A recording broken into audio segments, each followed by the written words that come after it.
2015 এর 15 মে ফিলিপাইন্সের বাণিজ্যিক bank রিজাল commercial banking corporation সংক্ষেপে আরসিবিসি এর জপিটার মাকাটি শাখায় খোলা হয় মার্কিন ডলারের 4টি ফেক অ্যাকাউন্ট। 24 থেকে 29 জানুয়ারি 2016 সম্ভবত চীন থেকে কোনো হ্যাকার বা হ্যাকার দল বাংলাদেশ ব্যাংকের আরটিজিএস নেটওয়ার্কে ঢোকে 3 বার। বাংলাদেশ ব্যাংকের ব্যাক অফিসের আরটিজিএস নেটওয়ার্কের কম্পিউটারগুলো একই সঙ্গে সংযুক্ত ছিল সুইফট নেটওয়ার্কেও।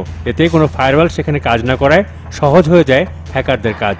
এ সময় সেই সার্ভারে বসানো হয় স্ক্যানার, রিডার ও ট্রোজান সফটওয়্যার। 4 ফেব্রুয়ারি রাত 12টা 31 মিনিটে হ্যাকাররা কেন্দ্রীয় ব্যাংকের সিস্টেমে ঢুকে এরই মধ্যে সংগ্রহ করা তথ্য ব্যবহার করে নিউ ইয়র্ক ফেডারেল ব্যাংকে গচ্ছিত বাংলাদেশের রিজার্ভ ফান্ডের 951 মিলিয়ন মার্কিন ডলার স্থানান্তর করতে 35টি ট্রান্সফার অর্ডার পাঠায়। সন্দেহজনক লেনদেনের আভাস পেলে ফেডারেল রিজার্ভ এর মধ্যে 30টি অর্ডার আটকে দেয়। এতে রক্ষা পায় 850 মিলিয়ন ডলার। তবে কার্যকর হয় 101 মিলিয়ন ডলারের 5টি অর্ডার, যার মধ্যে ফিলিপাইনের 4 ফেক অ্যাকাউন্টে জমা হয় 81 মিলিয়ন মার্কিন ডলার। ওই দিনই আরসিবিসি ব্যাংকে পরিচিত চীনা ব্যবসায়ী উইলিয়াম সোগো এর নামে খোলা ফেক অ্যাকাউন্টে জমা হয় পুরো টাকাটাই। 5 জানুয়ারি বাংলাদেশ ব্যাংকের কর্মকর্তারা কম্পিউটার প্রিন্টার অন করতে ব্যর্থ হলেও ঊর্ধ্বতন কর্মকর্তাদের তা জানানোর প্রয়োজন মনে করেননি।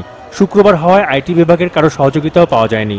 পরদিন কম্পিউটার খুলতে সক্ষম হলে তারা বুঝতে পারেন হ্যাকিংয়ের ঘটনা। তারপরও সংশ্লিষ্ট ব্যাংকগুলোকে ট্রানজ্যাকশন স্টপ অর্ডার পাঠাতে 2 দিন সময় লেগে যায় বাংলাদেশ ব্যাংকের। এদিকে 5 ফেব্রুয়ারি থেকে 13 ফেব্রুয়ারি পর্যন্ত উইলিয়াম সোগো এর অ্যাকাউন্ট থেকে বাংলাদেশের অর্থ ফিলিপাইনের মুদ্রায় রূপান্তরিত করে তা 2টি নিবন্ধিত ক্যাসিনো ইউক্যাংজু ও সোলাইর রিসোর্ট অ্যান্ড ক্যাসিনোর অর্থের সঙ্গে মিশিয়ে দেওয়া হয়। এসব নিয়ে ফিলিপাইনেও চলছে ব্যাপক আলোড়ন। সন্দেহজনক আচরণের জন্য আরসিবিসি ব্যাংকের সংশ্লিষ্ট ব্যাংকের ব্যবস্থাপক ও শীর্ষ কর্মকর্তারা রয়েছেন সংসদীয় কমিটির জেরার মুখে।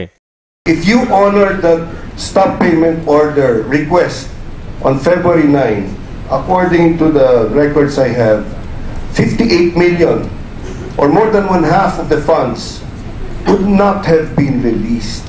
Relating to this event.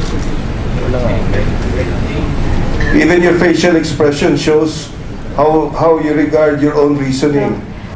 কিন্তু তদন্তকারী সংসদীয় দলের সদস্যরাও গণমাধ্যমকে বলছেন ক্যাসিনোর মতো ব্ল্যাক হোলে ঢোকা অর্থ ফেরত পাওয়ার সম্ভাবনা ক্ষীণ।